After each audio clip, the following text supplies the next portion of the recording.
저는 환자분을 볼 때 사실 한 분을 진료하지만 여러 사람을 진료한다는 마음으로 진료에 임하고 있어요. 사실 그분 한 분이 오셨지만 그분은 누군가의 자식이기도 하고 때로는 부모일 수도 있고 친구 동료이기도 하거든요. 그래서 한 사람이 이렇게 온전하게 건강하다는 것은 결국 주변 사람들한테도 다 영향이 가는 내용들이기 때문에 저는 그래서 여러 사람을 함께 돌보고 있다, 이런 마음으로 늘 진료에 임하고 있습니다. 안녕하세요. 헤아림 한의원 일산파주점 원장 이지은입니다. 반갑습니다.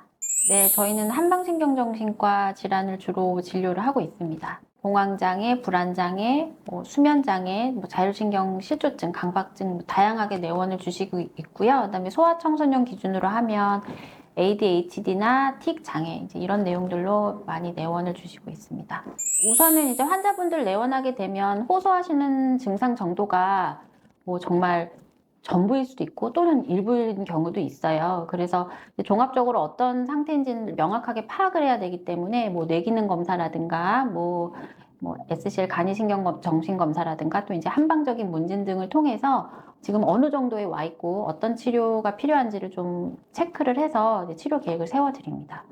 대체적으로 이 신경정신과 치료가 치료 기간이 짧지는 않습니다. 그러나 이제 통상적으로 내원 시점으로 여러 가지 증상들이 개선되는 시점은 한 2, 3개월 정도 경과했을 때 많은 호전 지표들을 보이고 환자분도 이제 충분히 동의가 되는 상황이 대체로는 최소 3개월 정도의 기간이 필요하다고 보고 있습니다. 주로 이제 탕약 침 치료가 주 치료가 되고요. 탕약 치료 열심히 하시면서 생활 관리하고 필요할 때는 또 내원하셔서 침 치료 같이 병행하고 약침 치료도 받고 이제 이런 내용들이 같이 진행이 됩니다. 사실 저희가 자라온 그 환경과 요즘 아이들이 자라고 있는 환경이 좀 많이 다릅니다. 그 병도 시대사항을 이렇게 닮아가거든요. 그러니까 예전처럼 놀이터에서 실컷 놀고 밥 먹어 이러면 집에 오는 그런 생활을 요즘 아이들이 하고 있지 않아요. 어른들보다 더 바쁘고요. 스케줄도 진짜 빡빡합니다. 기본적으로 과도한 선행 학습도 있고 또 영상 매체 기계에 정말 걷잡을 수 없이 노출이 되고 있는 이런 상황이라서 제 개인적인 표현으로는 좀 고달픈 성장을 하고 있다고 저는 봐요. 그래서 여러 가지 원인이 있겠지만 이런 환경적인 변화가 좀 주요한 원인이지 않나 이렇게 보고 있습니다. 우리가 가까운 사람이 몸살 났어 이래도 어디가 불편해 무리했어 라고 물어보잖아요. 저 역시도 마찬가지입니다. 이를테면 불면을 호소하시는 환자라면 언제부터 잠을 못 잤는지 이제 생활 성취를 쭉 하게 되거든요. 이제 그러다 보면은 생활적인 것뿐만이 아니라 어쩔 때는 한편의 드라마가 재생되는 경우들도 있어요. 근데 이제 그런 얘기를 쭉 종합을 해보면 이분의 병이 좀 더 명확하게 보이고 치료 방향성이 더 이렇게 좀 확고해지는 경험들을 많이 하게 되거든요. 이제 이유는 사실은 이게 다 사람에서 일어난 일이잖아요. 사람을 통해서 일어난 일들이고, 그래서 사람을 정확하게 이해하는 게 저는 그 병을 이해하는 데도 중요한 키포인트라고 생각해서 이제 그런 표현을 좀 썼던 것 같습니다. 대체로 신경정신과 질환이 짧은 치료 기간 안에 해결되는 내용은 아닙니다. 그래서 환자분들이 이제 치료를 힘들게 결정을 하셨어도 불확실성이라든지 두려움 이런 것들 때문에 반드시 위기가 초반에는 있거든요. 이제 그럴 때에는 제가 이제 좋아질 부분을 좀 명확하게 분류를 해드리고 또 이제 앞으로 어떻게 치료가 되어 나갈 건지 상세하게 한 번 더 상기를 시켜드려서 완주할 수 있도록 독려를 많이 합니다. 네, 생활 청취 부분의 시간은 할애를 많이 할 수밖에 없습니다. 생활 속에서 대부분 이제 병이 오기 때문에 여러 가지 내용들을 두루 살펴봐야 되고요. 또 생활 청취 속에서 또 반드시 이제 개선해야 될 내용들도 많이 보이기 때문에 그런 것들을 캐치하기 위해서라도 시간 할애를 많이 하는 편이에요. 환자분들마다 조금씩 차이가 있긴 하지만 통상적으로 20분에서 30분 정도 소요됩니다.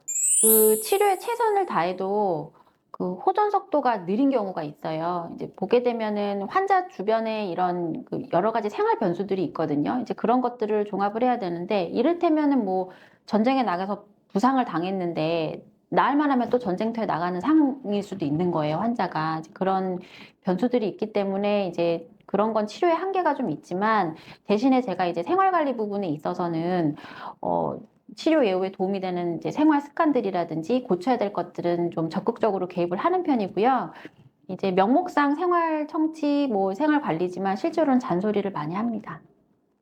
여성들의 병은 대체로 칠정, 그러니까 이 감정적인 부분하고 굉장히 연결이 많이 돼요. 다들 아시겠지만 우리나라 화병 같은 경우에는 미국 의학 용어에도 등재가 됐고, 또 그 한국에서도 그 질환명으로 통용을 합니다. 그러니까 특히 이제 그 분노에 대한 감정을 지나치게 억제해서 나타나는 내용들인데, 뭐 보통 이제 속 끓이고 본인 몸 못 돌보고 이제 덜컥 아프고 나면은 자식 걱정, 가족 걱정, 이게 이제 약간 패턴처럼 그렇게 돼 있거든요. 그래서 보통 여성 환자분들이 아프다, 이제 그런 경우에는 저는 이제 치료의 속효성, 그러니까 이제 빠른 복귀에 좀 더 집중을 하는 편이에요. 저도 이제 엄마로서 이런 그 엄마라는 타이틀의 무게감을 100분 공감을 하기 때문에 보통 이제 그들이 내원을 하게 되는 경우에는 빨리 일상으로 돌아갈 수 있게끔 좀 총력을 다하는 편입니다. 그 신이 모두에게 갈 수 없어서 엄마를 보냈다라는 얘기가 있거든요. 엄마는 마음대로 아프기도 좀 힘듭니다.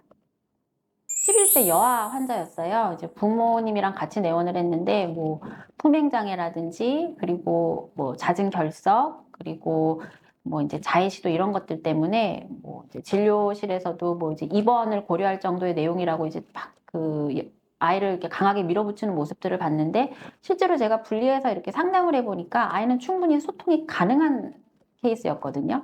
이제 오히려 이렇게 아이를 밖으로 이렇게 떠밀고 있는 거는 제가 봤을 때는 보호자였던 케이스였는데, 정작 사실은 치료를 받아야 되는 거는 보호자인 거죠. 근데 이제 이런 경우에는 사실은 좀 어려워요. 예. 치료가 필요한 사람이 그런 식으로 이제 치료를 강행하는 경우에는 저도 참 중간에서 어려운 경우가 많습니다.